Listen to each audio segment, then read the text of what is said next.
Oh, man, great win. Great team win on the road. Glory to God. Man, just an incredible team effort. Great win for the organization. Great win for everybody back home.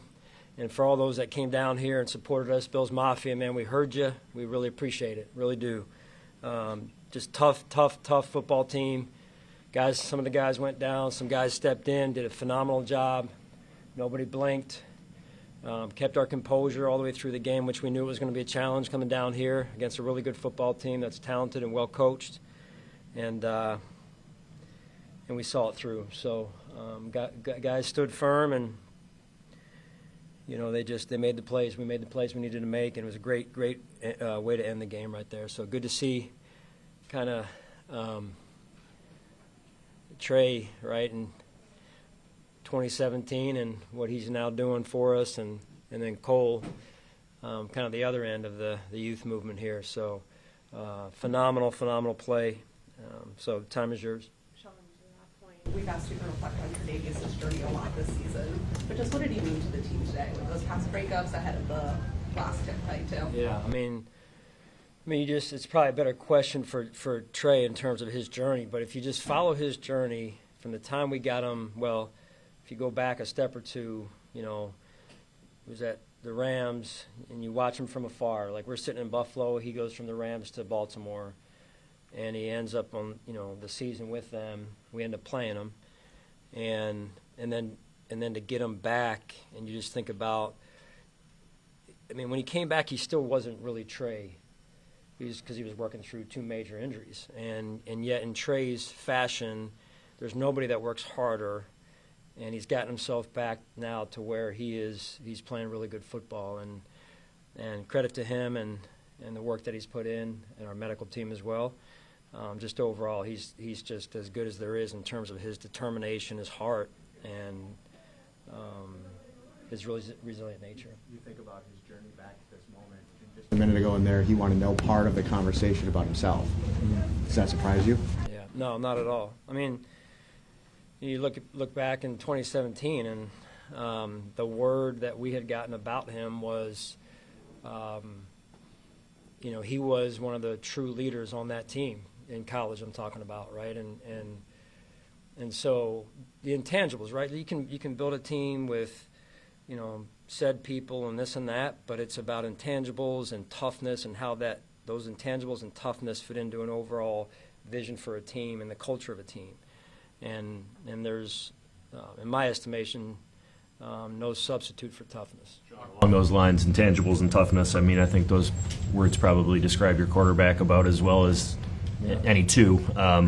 First, the toughness to, he's in the sideline medical tent a couple of times in the first half, to come back from that, and then to lead the drives when you needed to have it at the end of the game. What did you think of it? Well, it trickles down from him in terms of the team's toughness.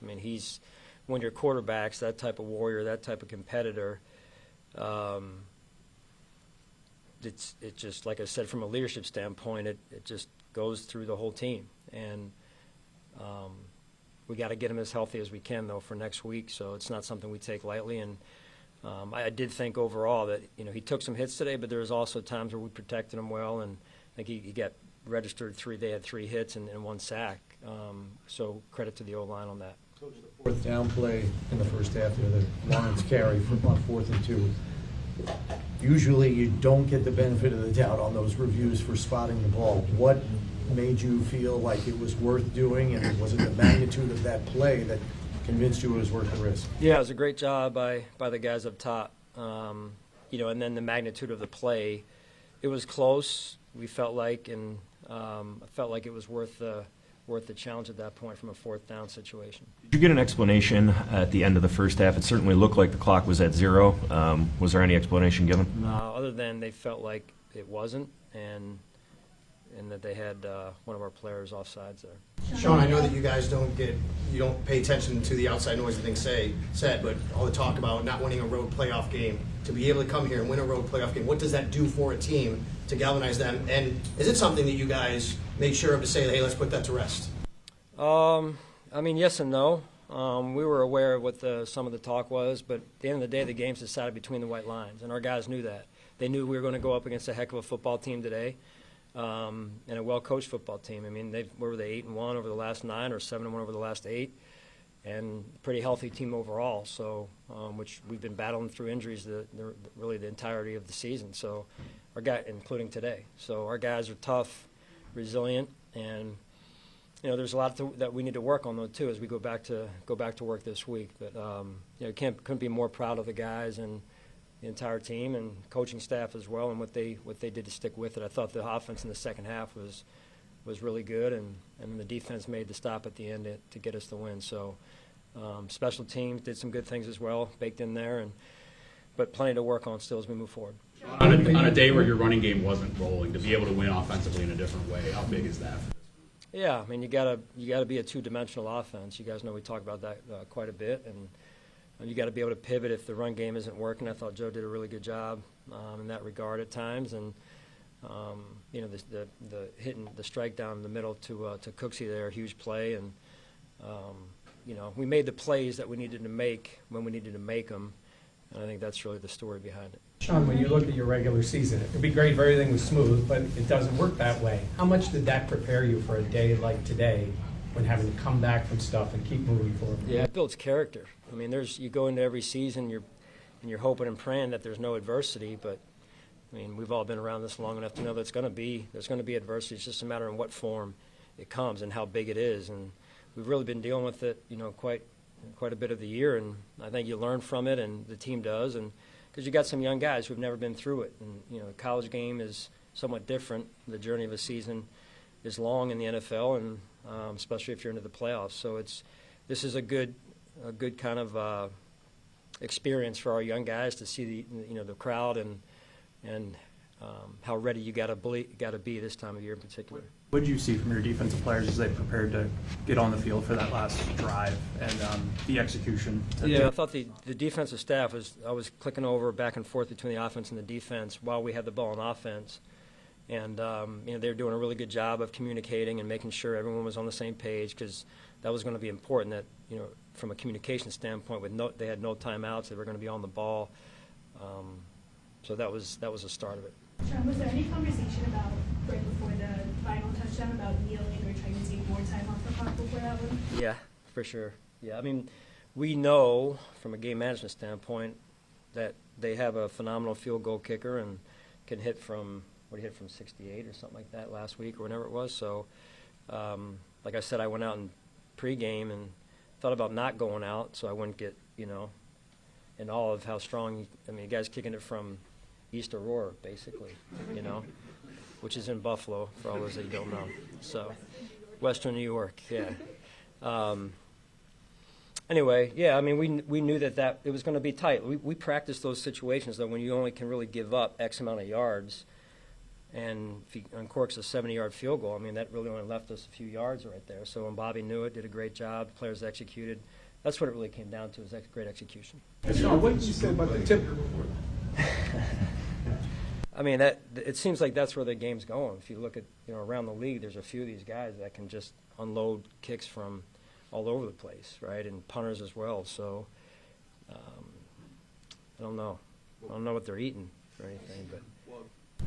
Related, what was your thought on Matt Prater and heading into the game? Yeah. The decision to go with him and the whole thing. Yeah, you talk about resilient. Here's a guy that really couldn't finish the game last week. He has the week he has. The look in his eye was phenomenal. When your kicker's tough, that says a lot too. Your punter, Mitch had to take over Matt's kickoff duties, and there was no flinching there either. So Reed does a good job of from those. Those are 3 veteran players right there that have been around a little bit, been around the block. But their toughness also rises to the surface. Was that the plan going into the game with Mitch handling kickoffs, or did something happen pregame to Matt? No, that was the plan. Yeah. The scene at Josh's locker is kind of consistent over the last month or two. He's taken a lot of punishment. Did again today. How's he doing this? What was the week in and week what out? Was the scene? Just kind of sitting there, kind of looking like he had just been in a battle. Well, because he has. He's a warrior, and everybody. That's the name of the game. Is you got a quarterback. They're going to want to hit the quarterback. They're going to want to affect the quarterback. They got a great defensive line over there that rushes well, and a couple first-round picks at least. So Matt Edwards over there does a great job, and So, but you go back to, let's just go back to we can talk about the result, but what leads us to the result and the process of the preparation and the hard work during the week and getting your rest and all those things, because rest is not easy this time of year, but it's important. And so that process, that preparation piece is what led us to the result today. Sean, you mentioned resilience a few times. Shaq Thompson comes in after playing only 6 games in the last 2 years before coming to Buffalo. Interception early in the game, obviously the tackle on Trevor Lawrence. What has he meant to this defense? Yeah, that play was huge. TB has done a great job for us. Unfortunately, TB's been banged up, right? So, what if we didn't have Shaq? So that piece is important for us, and it's the play that he made came up during the week. I believe it was a very similar play, at least to the play we ran during practice, and we ran it over again, and it showed up today, at least in some form or structure, and he picked it off, which is, again, you go back to practice and the preparation, and I know that sounds like coach speak, but there's value to practice and doing things the right way during the week. Going through in that last minute, because you've been in that situation so many times, what was going through your head after he scores? You got a 1 minute to protect it, Sean. Yeah, I really honestly wanted to try and bleed the clock down if we could, but it's like, okay, what plays that you have that do that? You want to take a knee. We could go through this for probably about an hour and talk about this. You take a knee, you're back. The ball's inside the 1. By the time we take the snap and even just knee it, then you're like, okay, run the clock down to 30 seconds, 28, whatever. So we're talking about these things, and I'm going, man, I know who they have on that side of the ball at a minimum, starting with the place kicker. And so we're like, all right, let's not get cute. Let's just go win this thing. Put our defense out there, and they did. They executed at a high level. So, and a lot of prayers too. They helped. Any update on Gabe or Jordan? No, nothing for you at this point.